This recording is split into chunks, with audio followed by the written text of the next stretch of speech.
In this video, I'm going to cover the history of the different views on the end times. In my previous video, Understanding the End Times, I went over 4 major views of the end times. Well, 5 if you count Premillennialism. But in that video, I gave an overview of the main end times view. So if you haven't watched that video, I recommend pausing this video and watching that video first, because in this video, I'll cover the history of how these different views came into being, but it's helpful to understand the different views first. So I'll put a link to that video in the description box below. All right, now by way of review, let's go over the 4 major views on the end times by looking at this picture that we went over in the last video. Shout out to Peter Haas, who made this picture. And I love this because he puts the different views into 2 sets of twins, which kind of makes it easier to understand. The first set of twins are the premillennialists. These are called the literal twins because they both believe in the millennial kingdom that has not yet come. They believe that Jesus is literally coming back to rule and reign on the earth for a literal 1,000 years. That just like Christ literally came the first time, he will come again literally the second time and rule for 1,000 years. Now, the main difference between these 2 views are that the dispensational premillennialists believe the rapture will take place before the tribulation, while the historic premillennialists believe the church will go through the tribulation and Jesus will come back at the end of the 7-year tribulation period. The second set of twins are the Amillennialism and Postmillennialism. These are called the symbolic twins because they both take a symbolic approach to the end times. These views believe that the millennial reign started the moment Christ ascended to heaven. His reign is a spiritual reign, not a literal one. That right now Christ is ruling and reigning through the church, and one day he's coming back. So we are right now living in the millennial reign of Christ as we await his return. Now, postmillennialism is different from amillennialism in that they believe that the world will not get worse and worse. It will get better and better until Jesus returns. All right, now let's go ahead and take a look at the history of these different views, because when you understand the history behind these views, it really helps to understand them. You know, I always thought that these 4 views were always held by Christians, but that wasn't always the case. These different views became popular during different times throughout history based on what was happening in the world and the church at that time. And so when you understand these views in their historical context, you begin to understand why Christians throughout history held on to these views. And in some ways, our theology is the result of the pain or pleasure we experience. And so we all have biases that we bring to the scriptures. And the best way to become aware of our own biases is by studying the 4 major end time views in the context of church history. And I believe that the more we study church history and the biases that cause these people to inject their own opinions into the biblical teaching of eschatology, the more we can become aware of our own biases. So let's jump in. The first one we'll look at is historic premillennialism. You know, the oldest view of end times is historic premillennialism. In fact, this was the only view of the end times for the first 400 years of church history. They believed that Christ would return at the end of the tribulation period. You know, the early church generally believed that they would go through the tribulation as opposed to being raptured out before or during it. There was no thought of escaping suffering or persecution that would take place during the tribulation period because All the church had ever known was suffering and persecution. They believed that things would only get worse during the tribulation period, and at the end of the 7 years, Christ will return on the Mount of Olives, the very same place where he ascended. And the moment he comes to earth, he will defeat the Antichrist and usher in a literal 1,000-year period where Christ will rule and reign. The historic premillennialist idea of the millennium was basically everything that they didn't currently possess, they would have in the millennial reign of Christ. The historic premillennialist idea of the millennium was that everything that they didn't currently possess, they would have in the millennial reign of Christ. And this view was uncontested until around 400 AD when people started shifting towards amillennialism. Why the shift? Well, in 312 AD, the Roman Emperor Constantine got saved. Before this, it was illegal to be a Christian. Being a follower of Jesus carried the death penalty. There was a huge effort to kill Christians. In fact, some historians estimate that close to 200 million Christians were murdered during this period of time. Many were crucified, burned alive, or fed to lions in the Colosseum.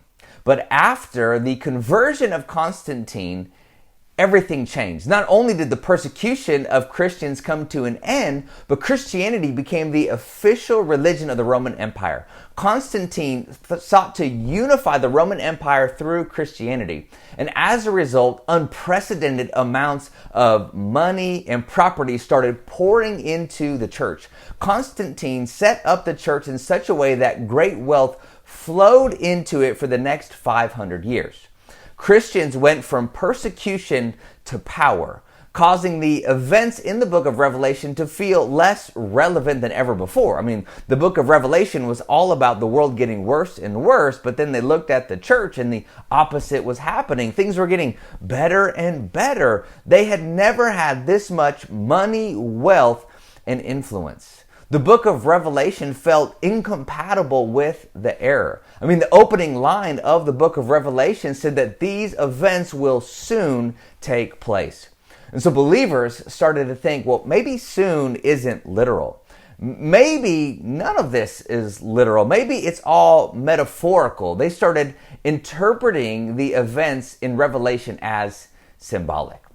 And that's where we get the term amillennial from. A meaning no millennial. I mean, they do believe in a millennial, but not a literal one. They believe it's a symbolic of a long period of time. So Christ is not literally ruling and reigning on the earth. It's a symbolic rule that Christ is ruling and reigning through the church right now.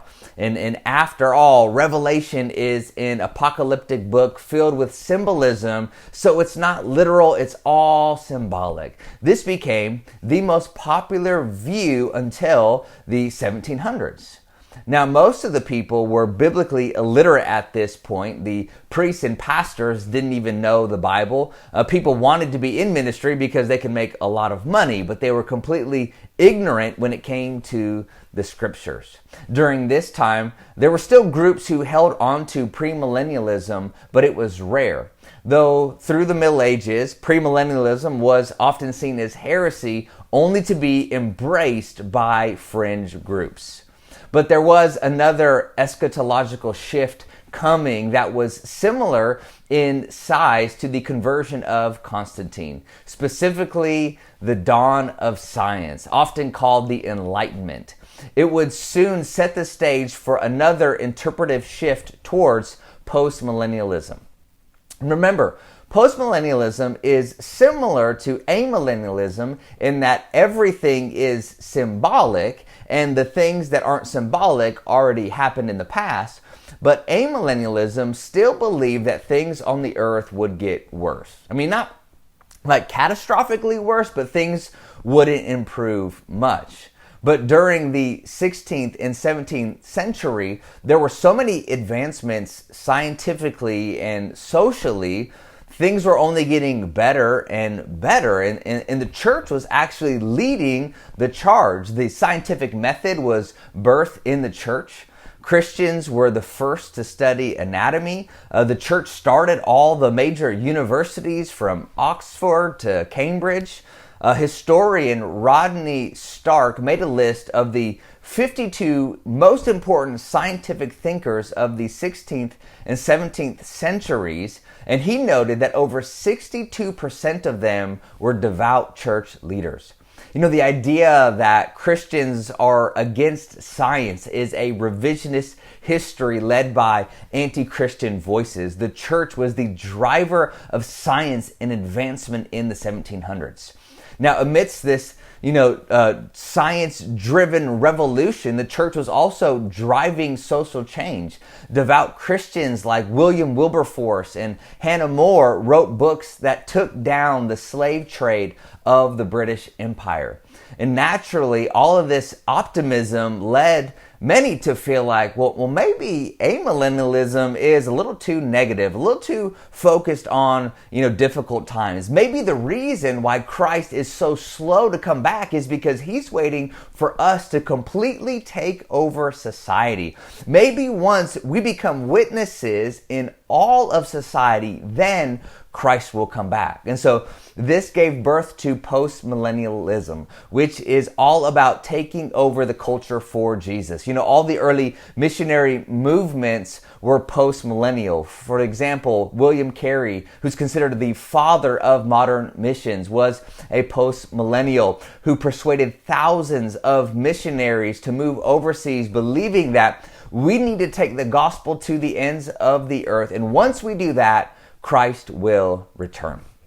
But after the Civil War, postmillennialism began to become liberal and loose in their treatment of Scripture. See, when you take a symbolic approach to the Bible, you can kind of get a little loose with the details. And so people started to think, well, since we don't take Revelation literally, what if the rest of the Bible isn't literal? And they started to believe that the miracles in the Bible and the Gospels, the miracles Jesus performed, weren't literal, that it's all symbolic. And so it came under the influence of what is known as higher criticism. Most seminaries were post-millennial, and so they kind of took this symbolic approach and started, applying it to all of Scripture. Seminaries started de-emphasizing almost any literal aspect of Scripture that was difficult to believe. Like was Jesus truly born of a virgin?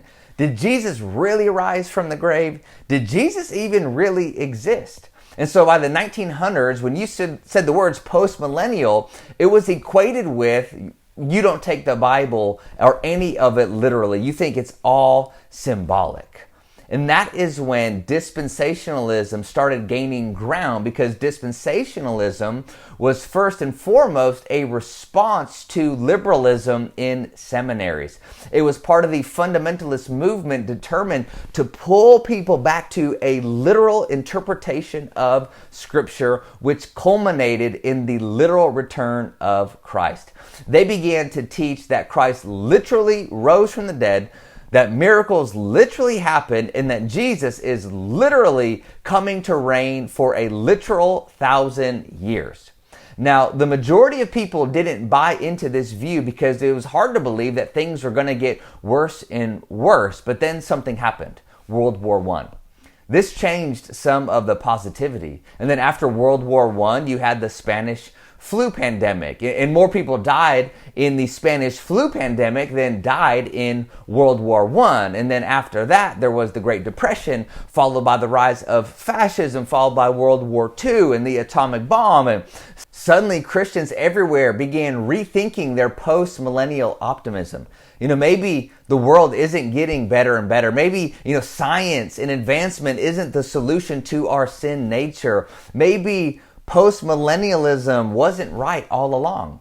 Then something happened that changed the way we look at Bible prophecy. Against all odds, on May 14th, 1984, the nation of Israel was reborn as a physical reality for the first time in over 2,000 years.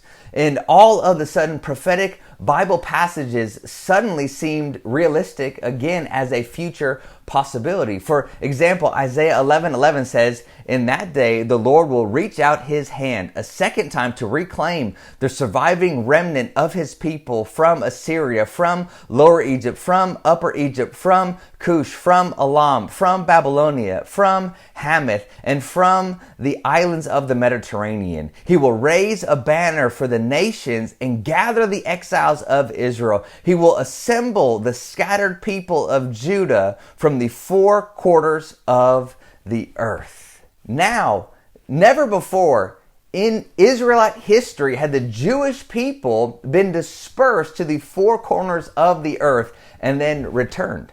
And then in Luke 21, Jesus said this, "Jerusalem will be trampled by Gentiles until the time of the Gentiles are fulfilled."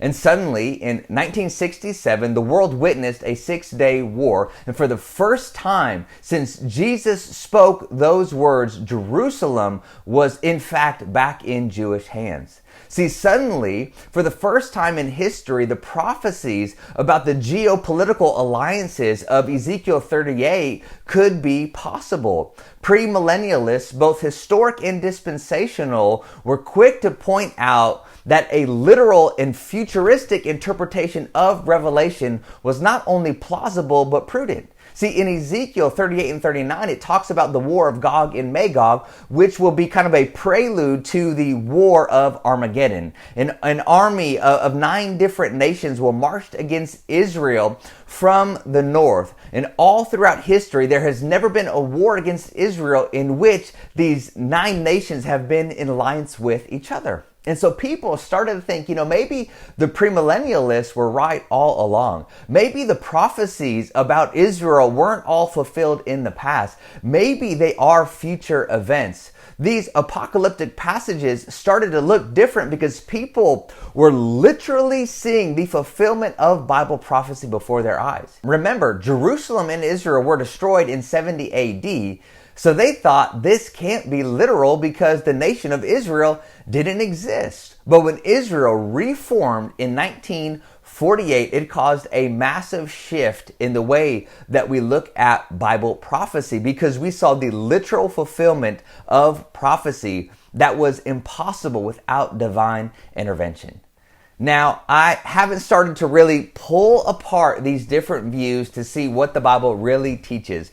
We'll start doing that in my next video on the end times. But I just wanted you to understand these different views in their historical context so that you can see the cultural and political biases that led to these doctrinal shifts in our understanding of eschatology. And see, with a simple historical narrative behind these views, you can see 2 of the most dominant views throughout church history start to unravel. I mean, when you see literal Bible prophecy fulfilled, it begins to change the way you think about eschatology. Hey, if you found this video helpful, do me a favor and smash that like button, share this video with a friend, and if you haven't already yet, subscribe to this channel and let me know about what you think about this video in the comment section below. And remember, if it's not good, God's not done. Thank you.